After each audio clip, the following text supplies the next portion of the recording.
Del plan era, como su nombre lo dice, en 11 años, mejorar y expandir la educación primaria por medio de la creación de escuelas primarias en zonas rurales como urbanas, la creación de nuevas plazas docentes, trayendo como resultado un aumento en la matrícula de estudiantes inscritos, así como la lucha contra el analfabetismo.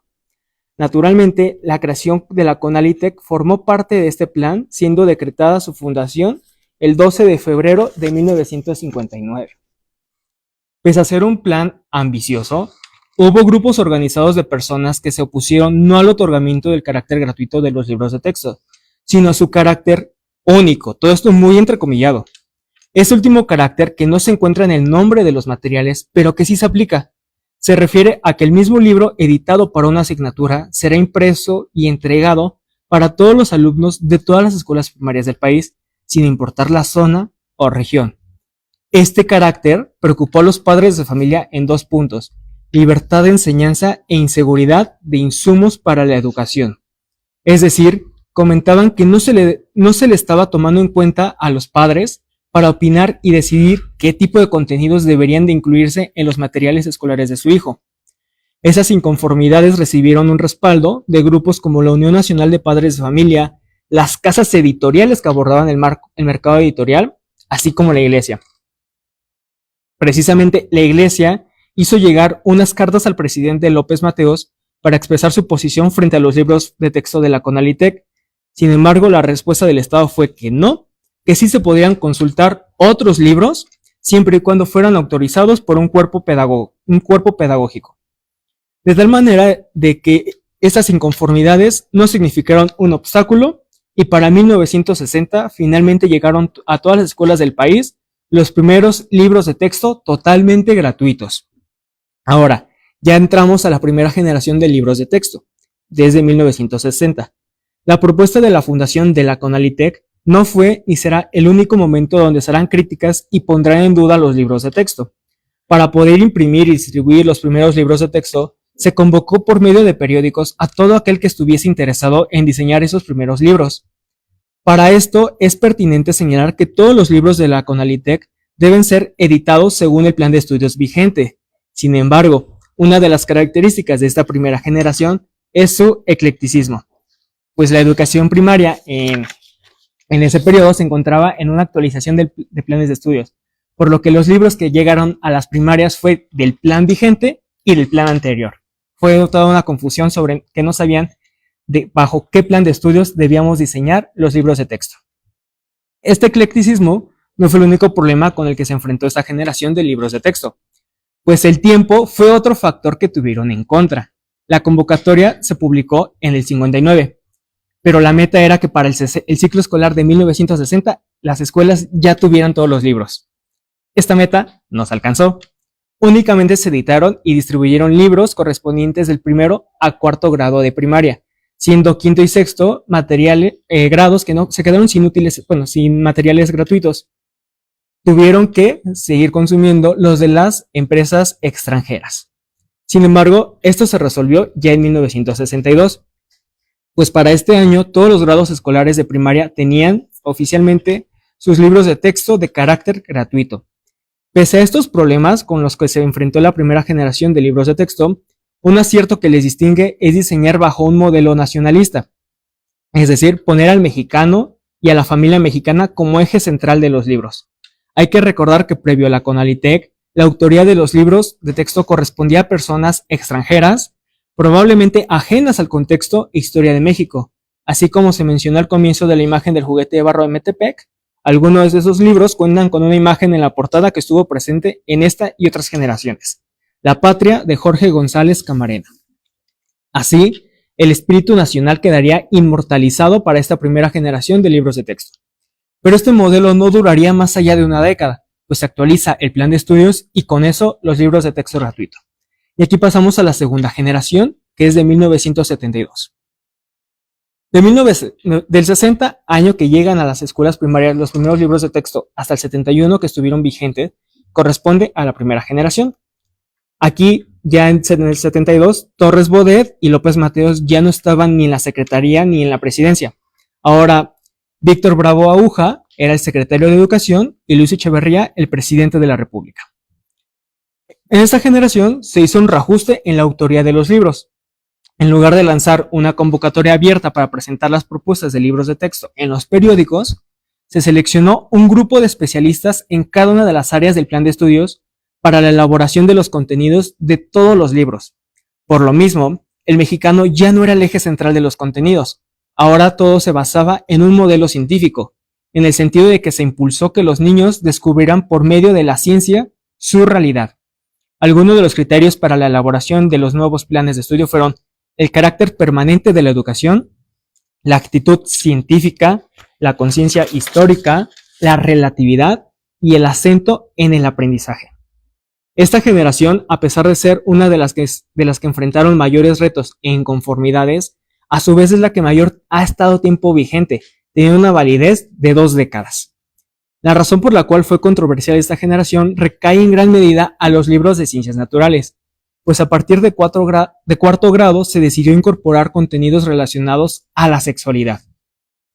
La inconformidad de incorporar estos temas se hizo saber de pronta manera, es decir, muchas escuelas, tanto en cuanto recibían los paquetes con los libros de texto, antes de hacer las entregas a los niños, los directivos recibían las cajas, se organizaron con los docentes, agarraban las hojas de los libros con las unidades que hablaban sobre sexualidad, y había una censura de 2 maneras. Uno era engrapaban las hojas de los libros para que el alumnado no tuviera acceso a estos contenidos, o bien las arrancaban. Una vez que dañaban los libros, ahora sí, te entregamos tu libro de texto de ciencias naturales. Sin embargo, hay una justificación del por qué se introdujo la serie de contenidos sobre sexualidad. Hay que señalar que México estaba pasando por una crisis demográfica, pues la tasa de natalidad iba en aumento. Ante esto, el gobierno formuló estrategias para atender esta problemática, siendo la más conocida la Ley General de Población, la cual propone la fundación del Consejo Nacional de Población, CONAPO. El artículo 5 de esta ley garantizó, y abro cita, incluir a la población en los programas de desarrollo económico y social que formulen dentro del sector gubernamental y vincular los objetos de estos con las necesidades que plantean los fenómenos demográficos. Cierro cita. Así como su artículo 6 especificó que el CONAPO entraría a trabajar en coordinación con varias secretarías y departamentos para atender la crisis demográfica por cada especialidad, siendo una de estas la Secretaría de Educación Pública. Esta nueva coordinación entre CONAPO y C interpretaron los diagnósticos demográficos para la estructuración del nuevo plan de estudios presentado anteriormente. García Alcaraz logra reconocer no solo los contenidos sobre sexualidad que sirvieron como respuesta a la crisis demográfica, sino que dice que los libros se estructuraron sobre 2 ejes. Uno, la modificación de la conducta sexual para un control natal, y la otra, para reproducir roles estereotípicos dentro de los libros de texto. De hecho, lo relacionado con la sexualidad de 4º a 6º grado de primaria es precisamente en función de identificar que el ser humano es capaz de reproducirse a partir de cierta edad y pensar en una planificación familiar. Además de que el apartado 9 de la Ley Federal de Educación decía que la finalidad de la educación impartida por el Estado debía hacer conciencia sobre la necesidad de planificación familiar. Continuando con García Alcaraz, ella menciona que abordar esos contenidos en los libros de texto de primaria y no media básica fue una decisión estratégica. Dicho con sus palabras, ella abro cita, el nivel educativo prioritario fue la primaria por su carácter masivo, por la existencia de textos únicos que garantizaban los contenidos y por ser el más ampliamente difundido a lo largo y ancho del país. Cierro cita. Gracias a la CONALITEC, se lograron distribuir inmensas cantidades de libros con algunas unidades que abordan temas como la planificación del embarazo para combatir la problemática demográfica. Asimismo, la educación primaria fue clave debido a la diferencia de matriculados inscritos ahí que en media básica, así como la concentración de personas inscritas al sistema educativo. En cifras, de acuerdo con el segundo informe de José López Portillo, para el periodo del 1970 a 71 había más de 9 millones de personas inscritas en primaria, mientras que en media superior apenas si rebasaban 1 millón de estudiantes. En el 72 al 73 había 10 millones de estudiantes en primaria, mientras que en media superior apenas el 1.3 millones. Finalmente, en el periodo del 76 al 77, ambas cifras aumentaron, pero la brecha seguía siendo impresionante, con más de 12.1 millones de estudiantes en primaria contra apenas 2.1 millones en media superior. Recuperando lo expuesto para esta segunda generación de libros de texto es que hubo mayor cuidado con el diseño de esos materiales, que se optó por trabajar, como ya mencioné, con especialistas en los temas, teniendo como tarea adecuar los contenidos suficientes y claros para ser abordados en las páginas de los libros. Además, al no encontrarse en una transición de planes de estudio, los diseños de los libros no se vieron afectados por basarse en planes distintos. Lo que sí originó un debate fue la incorporación, efectivamente, de los contenidos sobre sexualidad, enfocados principalmente en una planificación del embarazo. Estos disgustos trajeron como consecuencia la mala recepción de los libros por parte de la escuela, de los docentes y directivos, así como la Unión Nacional de Padres de Familia y la Iglesia en su momento, pues se expresaba una inconformidad y una resistencia a estos contenidos. Empero, algo interesante es que, recordando que los libros de texto están sujetos al plan de estudios vigente de su época, uno de sus criterios que deben tomarse en cuenta es la actitud científica, pues únicamente en los libros de ciencias naturales trae una carta que se dirige a los padres, comentando que todo contenido presentado en el libro está comprobado científicamente, por lo que puede estar seguro que lo expuesto en las páginas es verídico y que así permitirá a su hijo conocer el mundo. Ya mi último apartado es ¿para dónde vamos más allá de la tercera generación de libros de texto? Esta serie de controversias, retos y aciertos que cubrieron estas dos generaciones de libros de texto permite darnos cuenta del largo camino que ha tenido la Conalitec tan solo en sus primeras 3 décadas. En 1993 llegó la tercera generación de libros de texto que estuvo vigente poco más de una década, generación donde se ubica el memorable perrito de los libros de texto, así como entrañables lecturas como Paco el Chato, Una planta en el estómago y Los changuitos. Pese a sus controversias, la difusión de libros de texto gratuitos no ha dejado de ser un proyecto ambicioso por parte del gobierno para ofrecer una serie de materiales de manera gratuita a estudiantes de primaria y posteriormente también escuelas secundarias. Además, las primeras 2 generaciones pueden señalarse como pioneras en 2 aspectos. Uno, en atender una problemática de desigualdad económica, donde gran parte de los estudiantes de primaria no contaban con los recursos suficientes para adquirir un texto nuevo. Y 2, al estructurar los libros de texto bajo una actitud científica y conciencia histórica para así conocer la realidad por medio de su observación. Así, el legado de la Conalitec permitió no solo que todas las escuelas primarias del país tuvieran acceso a un libro de texto de manera gratuita, sino también que los niños se familiarizaran con ellos al despertar el espíritu nacional por medio de estos. Más adelante, la decisión de atreverse a atender un problema demográfico desde la educación, comenzando por el tema de la planificación del embarazo. El resultado de estas 2 generaciones ha encaminado a sucesoras, por ejemplo, a pesar de que se opuso a su carácter único y a los contenidos sobre sexualidad, el carácter se ha mantenido por más de 60 años, así como el mundo de la sexualidad se ha ido ampliando con futuras generaciones. Sin embargo, esto no significa que los libros de texto deban estar exentos de críticas. Al final sigue siendo un proyecto editorial que, por su cobertura a nivel nacional, hay que recordar que todo lo que se decida incluir o no en ellos jugará un papel en la formación de todo aquel estudiante que cuente con su libro de texto gratuito.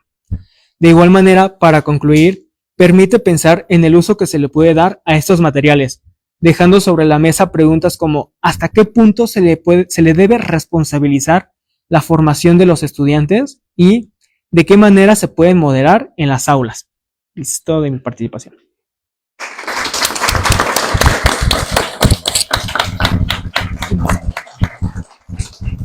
Bueno, pues muchas gracias, David, por la intervención. Evidentemente directo en la nostalgia, ¿verdad? Lo único que sí yo podría reclamar es que no nos mostraste el perrito nuevamente, ¿no? Entonces, bueno, vamos a hacer lo siguiente. Las preguntas que tengan, por favor, tomen nota y las resolveremos al final, ¿no? Entonces, tenganlas apuntadas para que al final de las ponencias, de esta mesa de ponencias, se puedan plantear de manera general y los ponentes pues las puedan comentar. Así. Bueno, vamos a dar paso a la siguiente presentación, que se titula Lo decolonial del Plan de Estudios de la Educación Básica 2022, sus ejes y articuladores, perdón. Su autor, permítame tantitito, es Cristian Rubik Jiménez, y ahorita voy a hablar un poquito de su semblanza. Es licenciado en Pedagogía, es estudiante de la Maestría en Desarrollo Educativo en la Universidad Pedagógica Nacional, con línea de Política Educativa.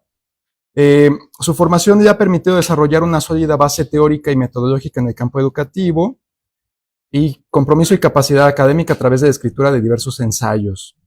Capítulo de un libro y su tesis de licenciatura, todos enfocados en temas de pedagogía y política educativa. Sus escritos abordan problemáticas contemporáneas del sistema educativo, explorado desde diferentes enfoques críticos, como la implementación de políticas educativas y su impacto en diferentes contextos sociales, entre otros. Su tesis de licenciatura se centró en el análisis del enfoque por competencias como una causa de la mercantilización de la educación superior en México, y considera que tiene habilidades para investigar y comunicar análisis pedagógicos de manera clara y coherente, lo que le ha permitido contribuir a la discusión académica sobre la educación en México. Su objetivo profesional es influir positivamente en el desarrollo de políticas educativas más inclusivas, justas y democráticas. Y finalmente aspira no solo a aplicar sus conocimientos en estas áreas, sino también en contribuir activamente al desarrollo y la innovación en la educación. Entonces, pues, adelante, por favor, Cristian. Gracias. Buenas tardes. Gracias a todas las personas que están aquí presentes, también a quienes nos siguen por redes sociales. También gracias a la UNAM por abrir este espacio de diálogo. Gracias por la presentación.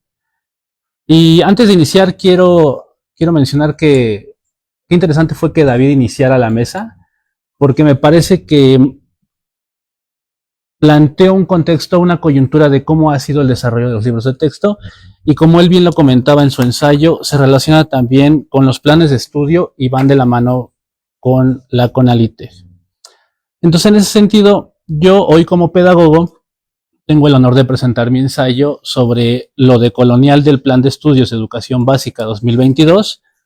Solamente me centré en el análisis de los ejes articuladores. Recordemos que también implica los campos formativos y el estudio o el análisis de la comunidad al centro en esta nueva propuesta.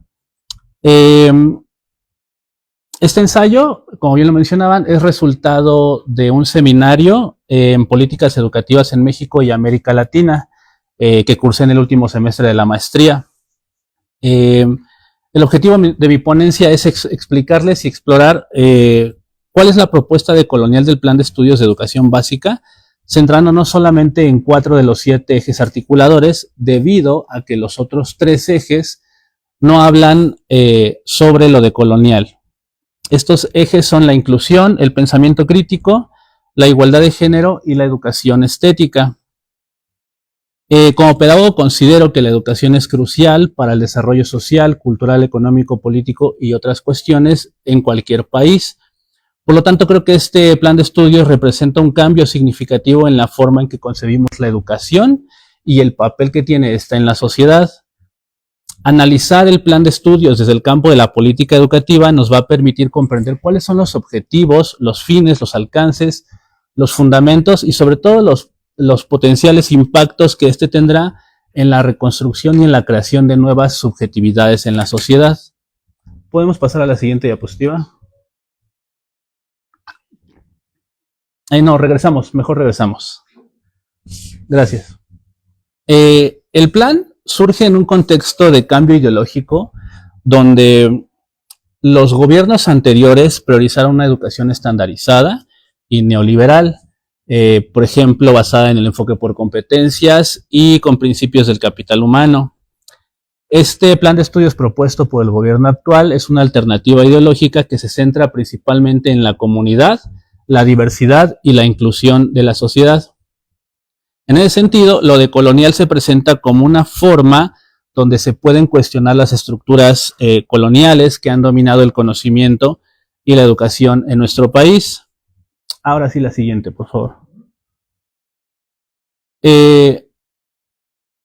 Este plan está orientado con políticas educativas que son una alternativa a la estandarización, la productividad y el desarrollo económico, y tenía como base, les mencionaba, la competencia, la cuestión individual, el libre mercado, etcétera. Entonces, este nuevo plan de estudios busca desarrollar nuevas subjetividades donde se reconstruya el ser, el saber y el poder, centrándose en estos ejes que les comento y contextualizando el conocimiento que se adquiere en la escuela y sea aplicable en la comunidad, lo cual se va a concretar mediante los programas sintéticos y analíticos que tampoco se tocan en el ensayo.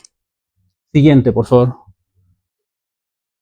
Aquí está lo que les comento, los ejes articuladores en la parte exterior de la flor, después vienen los campos formativos y como tal la comunidad del centro, que es la prioridad de este plan de estudios. Entonces, para lograr esto, los ejes orientan la formación de los estudiantes por medio de un aprendizaje contextualizado, donde hay un diálogo escuela-comunidad y viceversa, donde se promueve la inclusión, la participación, la reflexión, y la idea es construir una sociedad más democrática, justa y solidaria. Siguiente, por favor.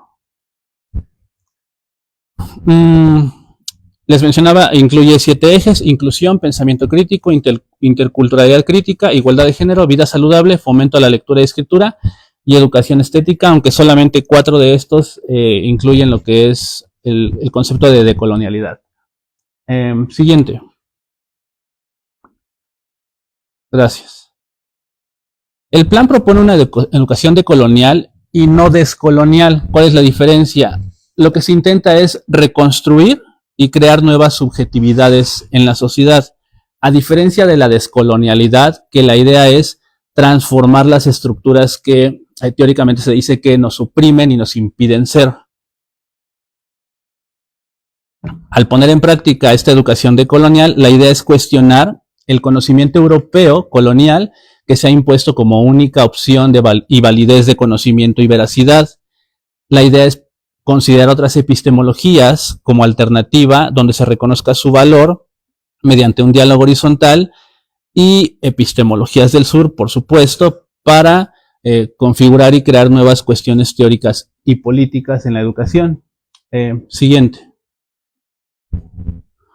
Como tal, la decolonialidad es una corriente de pensamiento que surge como una respuesta a la colonialidad ante un sistema de poder y dominación de la sociedad que ha sido permanente en la historia de América Latina, o como algunos le llaman, Abya Yala, y esto se da desde la llegada de los colonizadores europeos.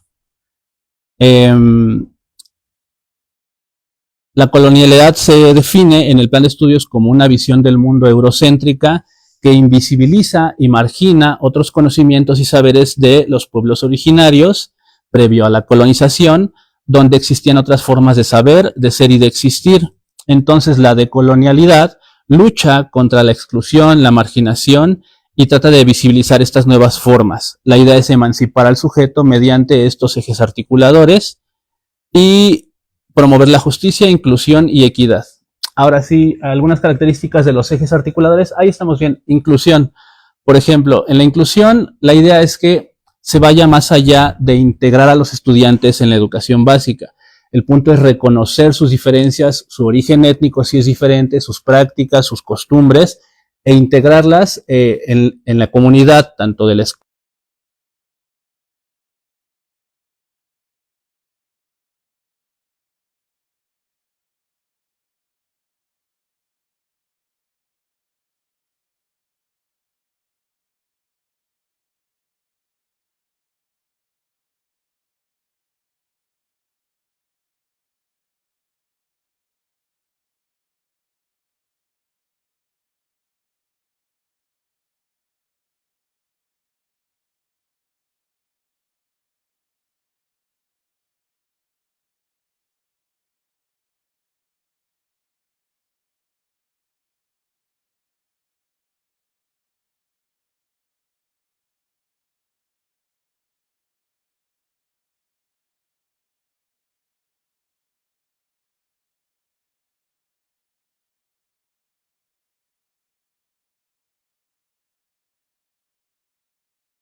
actualmente trabaja en un estudio comparativo sobre las soluciones estéticas de la sociedad civil en torno a la pandemia de COVID-19 en la Ciudad de México y la de Bogotá.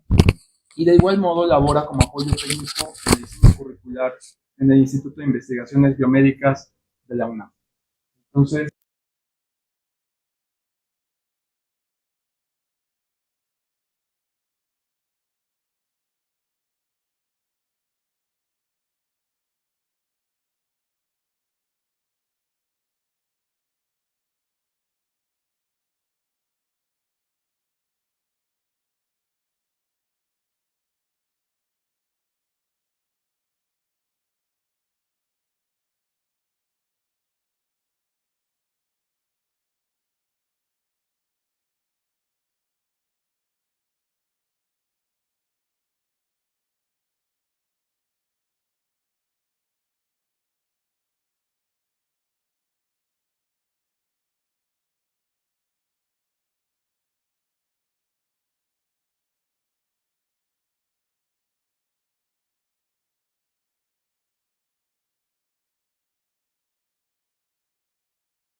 editoriales de la colección con base en uno de los ejemplares de esta, y en la última parte presentaré algunas reflexiones de nuevas metas de estudio, sobre todo de investigación pedagógica, que es lo que nos interesa de este lado.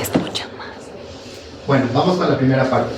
Sobre el contexto de surgimiento de CEP70 hay que decir que, siguiendo al autor Arturo González Cosío, nos dice en un recorrido historiográfico que hace sobre la CEP, la Secretaría de Educación Pública, que el periodo del secretario de Educación Víctor Bravo Aguca, que fue de 1970 a 1976, que es una temporalidad muy cercana a lo que ya David nos presentaba, estuvo marcado por una novedosa reforma educativa promovida a través de documentos como la Ley Federal de Educación de 1973, la Ley General de Educación para Adultos de 1975 también. En ambos textos se apostó por la formación de una conciencia crítica de los mexicanos, la popularización de conocimientos y la flexibilización y actualización permanente, pues, de prácticamente todo el sistema educativo nacional. A partir de las siguientes directrices, la SEP llevó a cabo su reforma. Gracias. En primer lugar, tenemos la actualización de maestros y alumnos con base en técnicas e instrumentos avanzados. Pues esto ya es algo muy común, que se recupera en varias líneas de la política educativa en México. Gracias. Sí.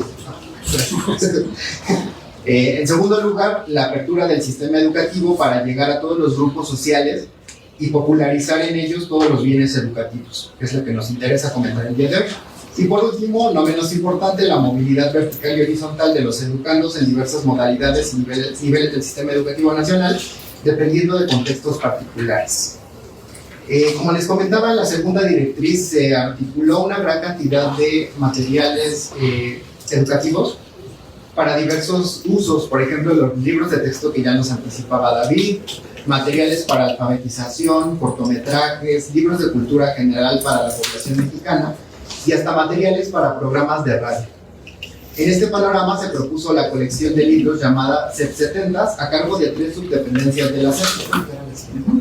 La Subsecretaría de Cultura Popular y Educación Extraescolar, a cargo de Gonzalo Aguirre Beltrán, una figura muy importante para la historia de la educación en México, pues también antropología, etc. La Dirección General de Divulgación, a cargo de María del Carmen Millán, que hay que decirlo es una académica egresada de esta facultad, especialista en letras, y la Subdirección de Divulgación bajo la responsabilidad de Roberto Suárez Argüello. La colección CEP70 se pensó como un proyecto editorial masivo con entregas periódicas recurrentes. Cada semana se publicó un ejemplar diferente hasta llegar finalmente a un total de 315 títulos, o sea, fue demasiado. Tal como apunta la investigadora María del Carmen Velázquez, esta colección tuvo como destinatario a un público de nivel intelectual medio. Sin embargo, aún hay investigaciones que permitan valorar si efectivamente llegó a esa parte de la población. Por lo pronto se tiene información, según la autora, de que cuando comenzó la serie a finales de 1971, se imprimieron 5.000 ejemplares de cada título. O sea, es bastante el tiraje de impresión. Ya en 1972, este total se incrementó a 10.000. Algunos totales aumentaron a 20, 30 e incluso 70,000. Estos datos permiten pensar que la colección tuvo una buena recepción en su momento por parte de la población mexicana, aspecto que se vio posibilitado por tratarse de libros de muy bajo costo. Una parte de la colección fue de distribución gratuita, pues en varios ejemplares aparece la consigna Biblioteca SEP, ejemplar fuera de comercio. Sin embargo, gran parte de los ejemplares se vendieron a un costo accesible, en ese tiempo pues eran 10 pesos, en puestos de periódicos, tiendas, Sanborns y algunas librerías.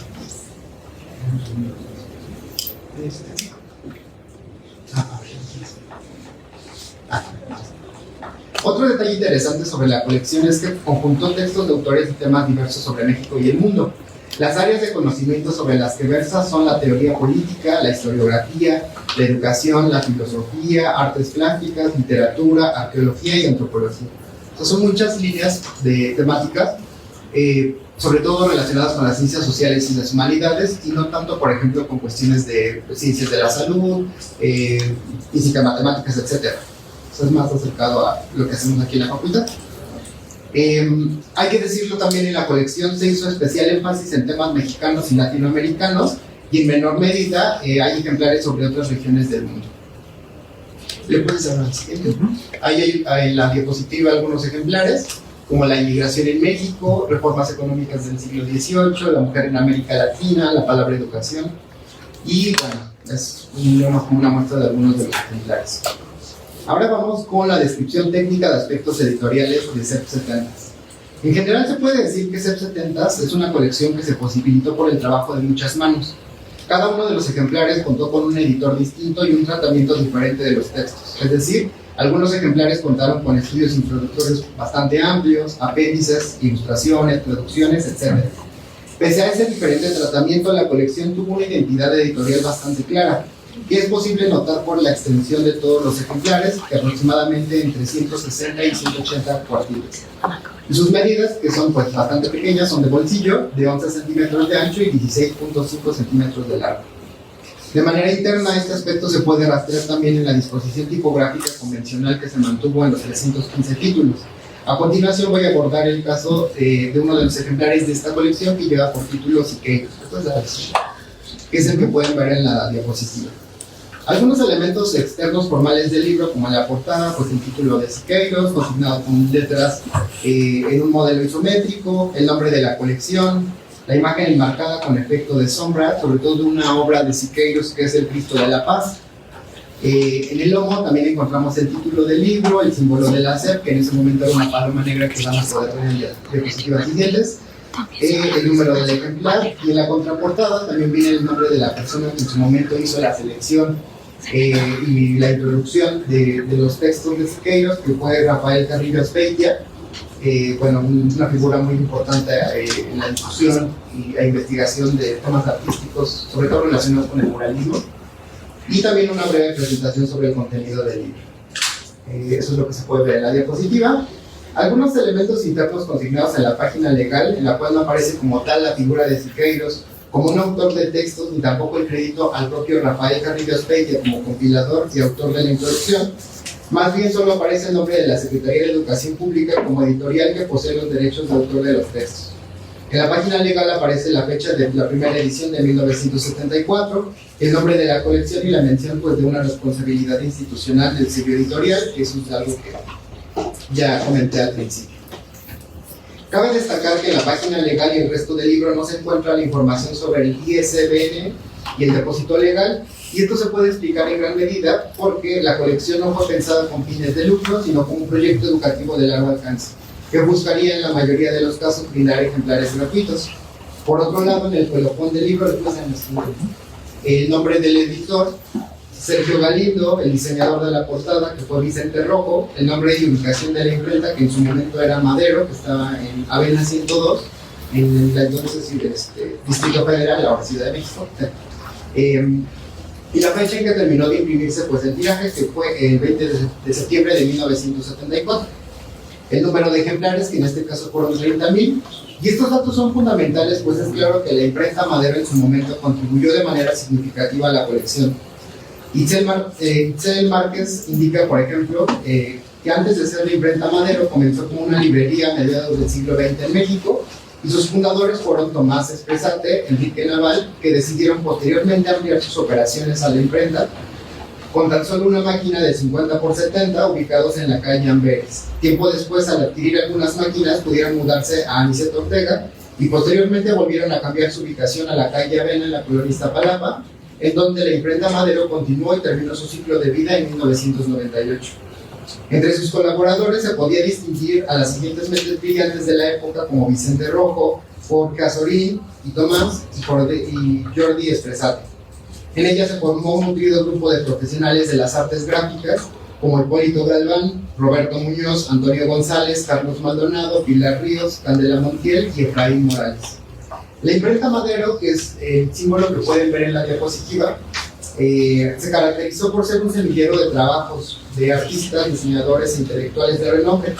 Antes de pasar en el año de 1998 a manos de la Ediciones Era, es claro que la imprenta Madero operó de manera artesanal y en su momento contribuyó a la colección CEP70, con ideas para el diseño de las portadas de los ejemplares. El logo que pueden ver es el de Vicente Rojo, que diseñó para la imprenta Madero.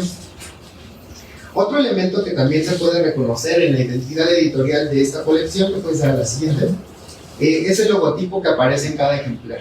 Como sello editorial, la Secretaría de Educación Pública elaboró un logotipo sencillo a base de figuras geométricas en color negro, en las que se logra identificar la figura de un ave, que bien puede ser una golondrina, una paloma o no sé, un buey. Bueno, muy sencillo, habrá que pensar que el uso de la tinta y otras cosas, ¿no? Cuestiones tipográficas también, que la colección CEP70 se mantuvo ciertas consideraciones con respecto del uso de letras cursivas y negritas, además de las versales, que pueden ver el siguiente. En el uso de las cursivas, por ejemplo, el criterio fue usarlas para destacar nombres de obras de arte, nombres de técnicas artísticas, títulos de textos, nombres de publicaciones periódicas, etcétera, como se puede ver en la primera captura de pantalla, que no es la mejor de todas. El uso de las negritas se aplicó para señalar el título del libro, el título de la colección y delimitar los apartados del libro. ¿Le puedes dar el siguiente? Que son como las que pueden ver en la parte de arriba, ¿no? El de las negritas, sobre todo para destacar el título del libro, que es Siqueiros, y el nombre de la colección CEP70. También otra convención tipográfica que se caracterizó fue, a la colección, fue el uso del párrafo mixto, que pueden ver en la siguiente diapositiva, que se aplicó el uso de la sangría en la primera línea para indicar el inicio de un párrafo, la última línea en cada párrafo, generalmente más corta, etc. Como lo pueden ver en la diapositiva, no quisiera entrar en detalles sobre eso. Muchos ejemplares de esta colección, además del de Siqueiros, contaron con aparato crítico, después de la siguiente, para realizar aclaraciones y para consignar nombres de publicaciones y textos en general, como lo pueden ver aquí. Se utiliza una viñeta para señalar pues, el periódico que se está citando, ¿no?, a pie de página.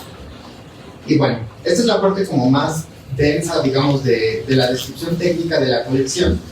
Y ahora voy a entrar a la parte de las prácticas sociales y culturales en las que se escribió pues, la colección de CEP70. Esta colección se vio enriquecida por las múltiples actividades que desempeñaron los editores de cada título. En el caso concreto del libro de Siqueiros, el editor en cuestión fue Sergio Galindo, un escritor veracruzano que contó con una amplia trayectoria. Galindo fundó y dirigió la editorial de la Universidad Veracruzana y la revista La Palabra y el Hombre. Por otro lado, trabajó en la Dirección General de Divulgación de la Secretaría de Educación Pública. Fue el jefe del Departamento de la Coordinación del Instituto Nacional de Bellas Artes, en donde también ejerció los cargos de subdirector general y luego director general. Estos datos reflejan que Galindo ya tenía una práctica en el ámbito editorial y se encontraba familiarizado con el ámbito de la educación y de la cultura en México, por lo que no se extraña que se le asignara el ejemplar dedicado a David Alfaro Siqueiros. Otro elemento para considerar, además del perfil de los editores de la colección, es la política de selección de textos. Por la información que he recopilado pues, hasta ahora, particularmente de este ejemplar de Siqueiros, que tengo a mi alcance, deduzco que los criterios de selección de la colección fueron los siguientes. En primer lugar, la relevancia del texto con respecto a la cultura mexicana y latinoamericana se hacía importante en términos culturales. La solidez de los trabajos de investigación, hay que decirlo, algunos son síntesis de tesis de maestría o de doctorado de algunas personas muy renombradas, sobre todo en el área de la historia, de la antropología o incluso de la literatura. También el tercer criterio sería la extensión de los textos, que generalmente no fueron mayor a 180 cuartillas. Aunque hay que decirlo, este criterio pues fue como movido, hubo algunas excepciones, en ejemplares como La educación y el radicalismo en México, de John Britton, donde el trabajo pues, se publicó en dos partes, ¿no? Parte 1, parte 2. En general se puede asumir que los textos de la colección 70 se ubican en el ámbito de la difusión de la cultura especializada sobre temas mexicanos y latinoamericanos. Esta condición permitió que se promovieran prácticas de lectura de formación que no solo involucraron la decodificación de caracteres alfanuméricos, sino también de imágenes, ilustraciones y gráficas. Por citar un ejemplo, el texto de Siqueiros contó con ilustraciones a blanco y negro, todas ilustraciones que se colocaron en el centro del libro y que imprimieron en un papel diferente, un papel brilloso como tipo de revista, en ese sentido. Y bueno, algunas reflexiones finales, ya para ir cerrando. La colección CEP70 marcó un parteaguas en el ámbito de la difusión de la cultura mexicana y latinoamericana. Tal como se pudo visualizar en esta ponencia, el trabajo editorial va más allá de solo elegir un texto e imprimirlo para su venta. En este ámbito siempre hay una toma de decisiones en torno al tipo de letra, la disposición de párrafos, el uso de las imágenes, la extensión de textos y muchos otros aspectos que posibilitan que veamos al libro como un producto terminado. Habría que pensar que el trabajo editorial en la colección fue arduo por tratarse de una publicación semanal, por lo que intervinieron muchas manos que tomaron diversas decisiones con respecto a las entregas. Frente a esto aún no queda claro si el límite de los 315 títulos que les había comentado al principio se debió a una cuestión presupuestaria o si hubo una planeación en torno a la colección como una suerte de enciclopedia, como una miscelánea de temas que se consideraban importantes en el momento. Aún faltan muchos elementos por investigar sobre el trabajo editorial que condensó la colección. Por otro lado, me parece también que hay algunas vetas de investigación pedagógica que faltan explorar sobre la colección. Sería interesante estudiar el papel que tuvo la colección con respecto a procesos educativos escolarizados en México. Una pista de eso la brinda Claudia Ballesteros César, a quien voy a citar a continuación. Ella dice, para quienes hayan cursado la educación media y superior por aquellos años, especialmente en el área de ciencias sociales, los textos publicados fueron lecturas obligadas. Aún en años posteriores a su salida del mercado, algunos títulos fueron demandados o incluso fotocopiados a fin de cumplir con las lecturas que algunos profesores exigían. Esto permite ver que los textos de la colección fueron recuperados en espacios educativos, pese a que estos no fueron pensados abiertamente como libros de texto. Sobre esta línea habría que preguntarnos qué textos se recuperaron en el ámbito de las ciencias sociales y qué discusiones posibilitaron. Por poner un caso, he identificado en algunos de los ejemplares de la colección ciertos textos que provenían de las discusiones que se daban en la UNESCO en torno al concepto de educación permanente o a los incipientes ejercicios de educación comparada, esos en los años 70, y entonces en esta colección se empieza a difundir muchas de estas discusiones teóricas, ¿no? Sería interesante analizar si la difusión de estos textos a través de CEP70 posibilitó la discusión de estos temas en el ámbito de la formación pedagógica y normalista en el país. Otra veta de investigación pedagógica sería el estudio de la recepción de esta colección en espacios educativos no escolarizados. Sería bueno indagar si la población mexicana en ese momento compró los ejemplares con miras a coleccionar todos o si había propiamente un criterio para la formación de bibliotecas personales con base pues, en intereses determinados. Finalmente, la colección debe dimensionarse de manera más profunda en un contexto político complejo. Durante la gestión del presidente Luis Echeverría Álvarez, la represión a la sociedad civil fue una constante. En este aspecto lo advierte, más bien lo advierte Aldo Solano Rojas cuando apunta lo siguiente, abro cita: CEP70 fue publicada en un contexto de la Guerra Sucia, cuando el gobierno persiguió y asesinó cualquier disidencia que amenazara su dominio absoluto en el terreno político y la vida pública. No obstante, es evidente que en esta colección el Estado está tratando de acercarse al público joven e incluso con ideas de izquierda, no solo por los temas que abordan, sino también por los autores que incluyen. Y aún más evidente por su lenguaje gráfico cercano muchas veces al diseño. Y esto es interesante porque en muchos de los ejemplares de CEP70 se publican ideas sobre todo de anarquismo, feminismo, ciertos cuestionamientos que se le hizo en su momento al gobierno de Echeverría. Y era como de, bueno, por un lado está la represión en general en el contexto político y por otro lado CEP70 pues circulando con ideas pues, muy críticas, ¿no? Entonces este contraste pues, es muy interesante. Esta reflexión parte de un detalle que habría que tratar, bueno ya cerró la cita del autor. Esta reflexión parte de un detalle que habría que tratarse en términos temáticos. Una parte de los libros de CEP70 trató temas con estos enfoques que ya les mencioné lo cual es irónico en el entendido de que el gobierno de Echeverría fue feroz vigilante de las ideas y posturas que circulaban en el espacio público. Sería muy estimulante estudiar el tema dimensionando la colección como una producción que se enmarca en una cultura política llena de contradicciones. Y bueno, pues agradezco mucho la escucha y pues les regreso la palabra a David.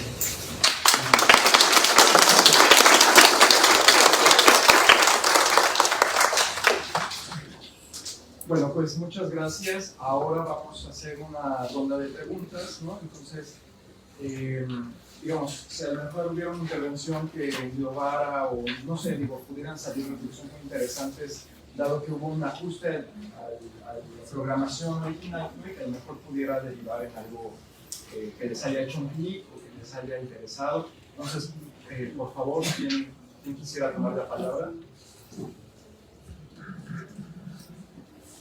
Preguntas, comentarios, reclamos.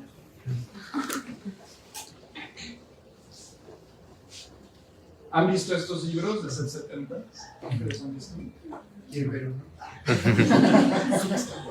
Asómense al Shell de Bahía en 10 pesos. Y hay muchos temas, como dice Israel, son temas muy variados, muy interesantes. Claro, guardando proporciones, había cosas que a lo mejor ya, pues el estado de arte esté más avanzado, pues, pero sí, podría ser interesante aproximarse, criticarlos también.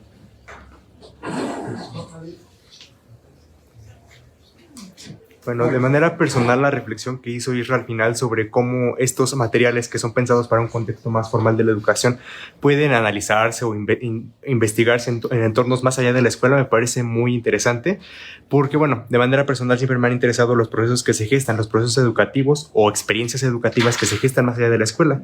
Y un material como un libro de texto enmarcado en una intencionalidad meramente formal también puede tener esas potencialidades educativas en contextos no formales o incluso en ámbitos más informales. Y creo que desde la pedagogía sería interesante ver cómo un material o un recurso que fue pensado para esos contextos formales tiene posibilidades o potenciales educativas en otros contextos, bueno, recuperando la tripartición de la educación. Y me pareció muy interesante y fue como, wow. Sí. Muchas gracias. ¿Alguien más? A ver. Me parece muy interesante lo último que comentó Israel sobre pensar en qué contexto nace lo de CEP70, ¿no? Porque justo el gobierno de Echeverría es bien interesante porque por un lado hacía concesiones y en el otro estaba la guerra sucia. Entonces, también este sello editorial yo no lo conocía, pero a lo mejor estaría padre como pensarlo como un antecedente también de la creación del CCH y de la UAM, ¿no? Que tienen como este perfil político a lo mejor como más de izquierda y pues Echeverría no era, aunque figuraba que era se hacía pasar como amigo de Allende, no lo era. Se me hizo muy interesante la ponencia. Muchas gracias. Ok. ¿Alguien más o quieren intervenir ustedes? Bueno, yo. Sí, por favor. Bueno, yo le haría una pregunta a cada uno. En general me gustaron mucho sus trabajos. Al primer compañero que no alcancé a escuchar su nombre, David. Yo me preguntaría si tú has trabajado o piensas trabajar justo las implicaciones sociales de esos libros de texto que comienzan a abordar los temas de sexualidad durante estas generaciones, es decir, qué impacto tuvieron socialmente, se vio reflejado, digamos, podemos pensarlo tanto en lo concreto, es decir, si hubo un impacto en la cuestión demográfica o, por ejemplo, en la cuestión más pues de generación de subjetividad. Podríamos decir algo con respecto a la generación de educandos que transitaron por este momento de la educación en el cual comienzan a incorporarse estos contenidos. Esa, bueno, sería para el siguiente compañero. Me llamó mucho la atención, finalmente esta propuesta de la nueva escuela mexicana, desde la educación básica hasta la media superior, que es donde pues, yo me enfoco, pues es una propuesta, la verdad, yo siempre he dicho, muy potente en lo formal, pero muy torpe en su instrumentación. Yo incluso me preguntaría si has pensado en extender como esta reflexión que haces sobre la decolonialidad en la educación básica en cuanto a su articulación con la media superior, porque creo que eso es algo que suele pasar desapercibido muchas veces. Nos enfocamos en la educación básica, obviamente, por la importancia que esta tiene, por el alcance que esta tiene, pero dejamos de lado la parte de la educación media superior y sus articulaciones. ¿Qué pasa con el estudiante que transita de la educación básica y media, bueno, antes media, a la media superior, ¿no? Porque a veces incluso pareciera que hay ciertas rupturas entre un tipo educativo y otro. Entonces, ¿qué está pasando actualmente con la nueva escuela mexicana? Y en el caso del último compañero, bueno, es que creo que fue como muy redonda la exposición. La verdad, yo diría que sería muy bueno sí seguir estas metas que propones, sobre todo la segunda que ya te mencionaron, la de la recepción de esta colección en espacios no escolares. A mí me llama mucho la atención que precisamente esa década de los 70 es una década de contrastes enormes. De hecho, pues en un momento vamos a abordar también algo muy semejante, porque en el 73 se crea el Colegio de Bachilleres, por ejemplo, y empieza a funcionar en el 74 aquí en la ciudad. Pero su primer plantel en el 73 es en Chihuahua. Pero lo que busca la creación de esta institución en Chihuahua es desmovilizar a los estudiantes que seguían activos todavía de los movimientos estudiantiles de los 60s, ¿no? Entonces, ahorita que tú recuperas todo todas estas contradicciones del sexenio del 70 al 76 y la producción editorial, creo que hay un pendiente muy grande ahí por quienes nos dedicamos de cierta manera a la investigación educativa, de todavía escudriñar muchísimo más todos esos procesos vinculados con la educación que se vivieron y que seguramente todavía tienen impacto en la forma en la que concebimos la educación. Gracias. Muchas gracias. ¿Alguien más quisiera hacer una intervención, un comentario, una reflexión? ¿Nada?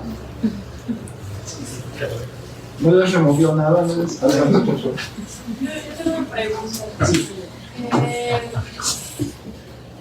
Cristian mencionaba, me gustó mucho que te mencionabas que este sentido de colonial busca cuestionar, ¿no? Y bajo ese cuestionamiento hay un acto político, si no estoy mal entendido, ¿no? Sin embargo, no sé si me pregunto, pero ¿qué de todo lo que mencionaste, mencionas también el pensamiento crítico, pero cuál es, bajo este análisis político que hiciste, cuál sería la definición de pensamiento crítico?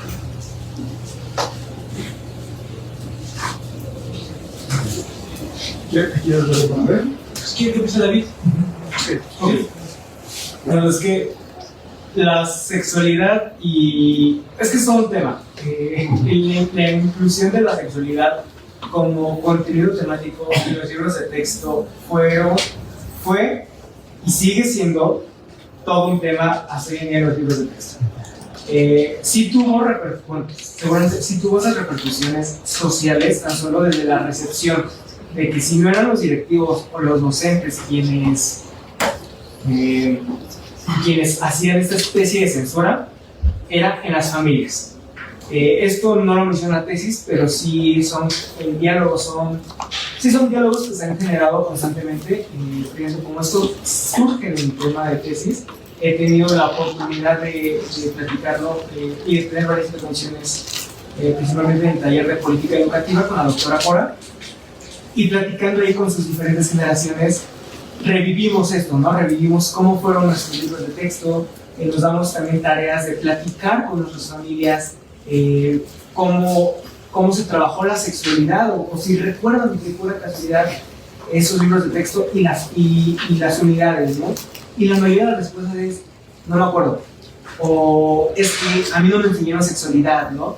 Esas son, inclusive, como la doctora Corazzi, tuvimos un caso de una chica que seguramente fue más pegada a nuestra generación, le tocaba la generación del 93, del 2003 aproximadamente, de los libros de texto. Nos digo, es que yo todavía recibí los libros de texto engrapados, cuando ya llevaba más de 30 años de haberse incluido la sexualidad en los contenidos, ¿no?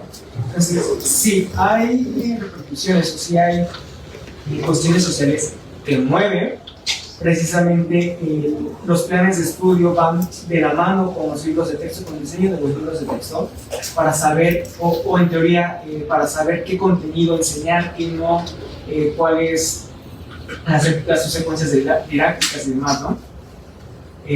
Más adelante, o la generación 2003, se puede ver la relación o el interés social o los intereses que quieren atender más con el plan de 1993 en materia de sexualidad, porque deciden mantener o conservar el libro de sexto grado, los contenidos de sexto grado, pero todo lo demás de cuarto y quinto ya no lo ocupan para 1993, pero se adiciona una materia nueva, lo cual responde a muchas más necesidades, a muchos más temas importantes para atender cuestiones demográficas, porque ya estamos hablando no solo de la planificación del embarazo, sino también de una prevención.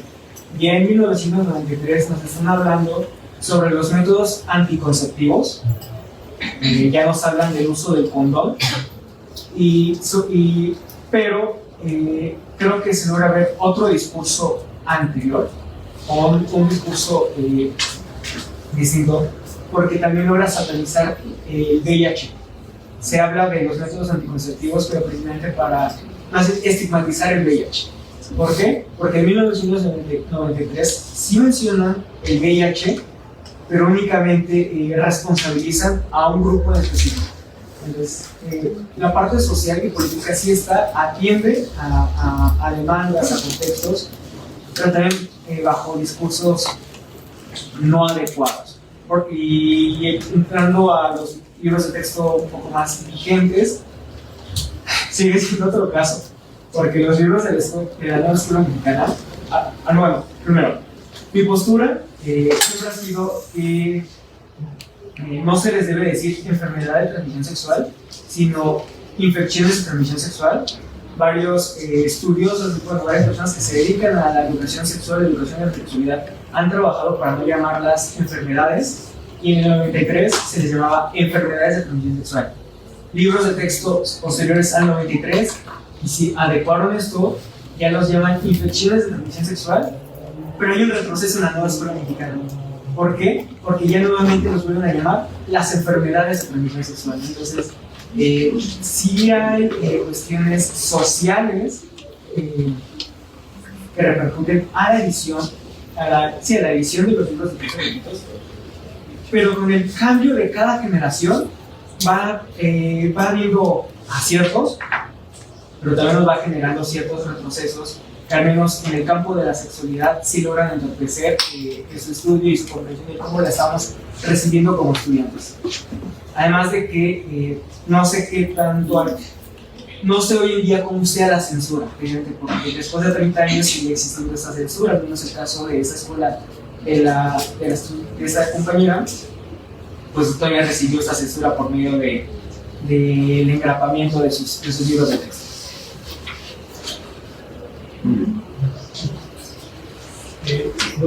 Sí, adelante. Sí, yo también me he preguntado muchas veces cómo pasamos del papel a la práctica, ¿no? Cómo se concreta esta idea siempre que teóricamente es muy interesante, pero en la práctica conlleva muchas dificultades para todos los actores involucrados en el proceso. En ese sentido, pues bueno, todos tenemos que ver en el proceso, todos estamos involucrados, pero ¿cómo medimos la práctica y la concreción del currículum? ¿Cuánto tiempo tiene que pasar para que eso se refleje en la sociedad, en los egresados, en los que ingresan 3 años al preescolar, 6 a la primaria, 3 en secundaria, particularmente la pregunta del colega, y esa transición hacia el nivel medio superior? Que dicho sea de paso, en palabras del doctor Andrés Lozano, egresado de aquí de Sociología, el medio superior es el nivel menos estudiado, menos investigado en la educación en México, y entonces a mí me parece que ahí es donde tenemos que atacar el problema y revisar si se está llevando a la práctica, si se está concretando el proceso, ¿no?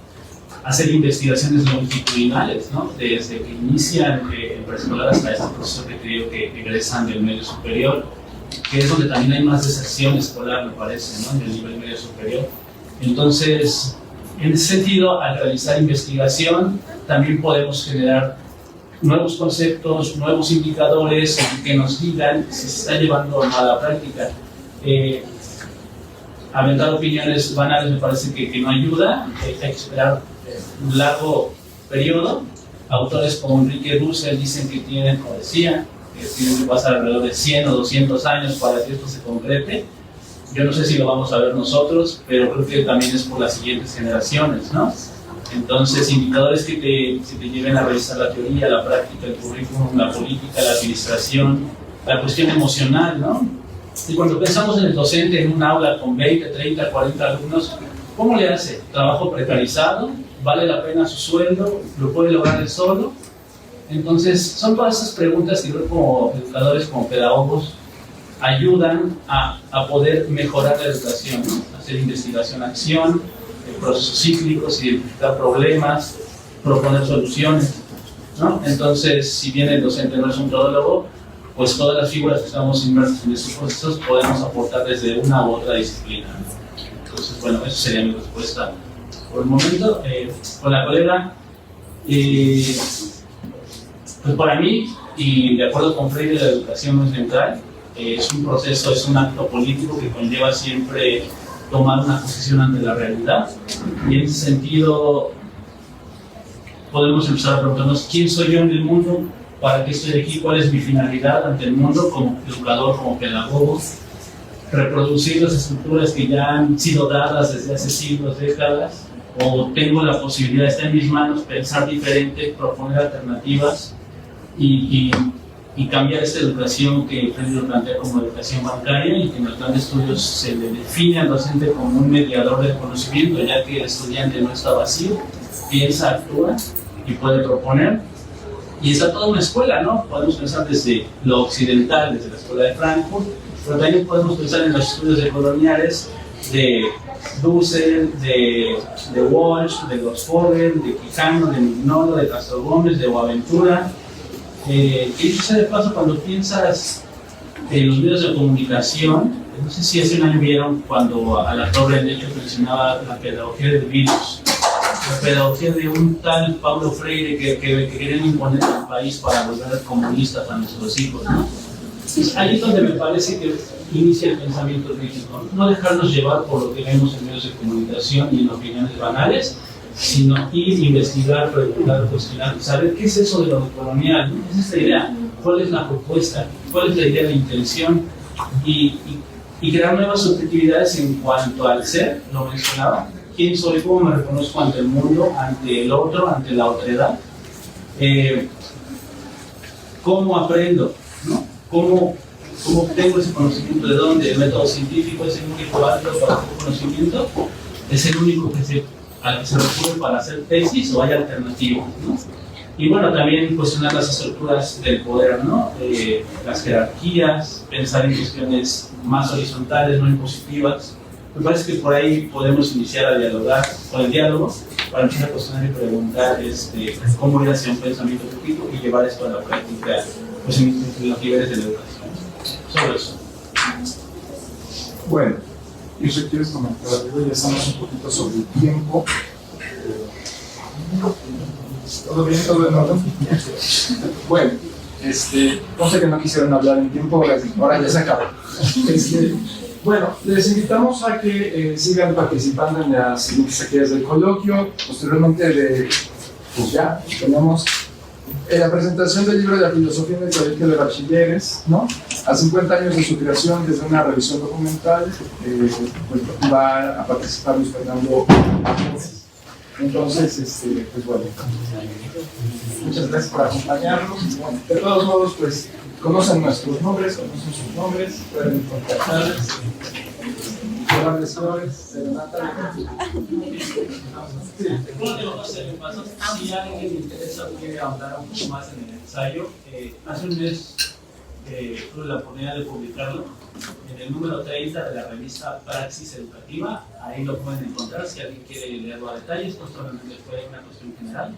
Número 30 de la revista Praxis Educativa, está en PDF en Google. Es todo. Gracias. Gracias.